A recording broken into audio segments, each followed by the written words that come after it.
Ladies and gentlemen, welcome to another video. In this video, we're going to be talking about how to fix your Epic Games launcher slow speed or slow download speed. So let's get straight into the video. It's a very simple and easy process. All you need to do is, firstly, you want to simply go ahead and right click on the Epic Game launcher, and then you want to click on open file location. Then it's going to simply go ahead and launch the application file folder. Then right click one more time and click on show more options and click on properties. This is where you want to simply go to security, and now go ahead and click on edit and make sure that you allow full control on all the other users right over here, which should go ahead and fix the problem.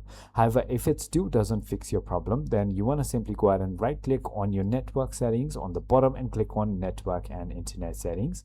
Once you've done so, you want to simply go ahead and select either your Ethernet or your Wi-Fi, whatever you're connected via.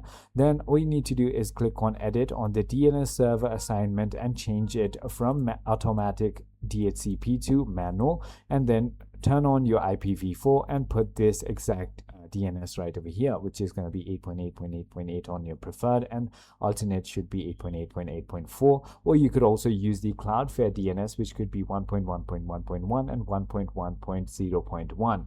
So it is as simple as that. I hope this video clarifies everything for you. If you have further more queries, feel free to comment down below, and I'll see you on the next one.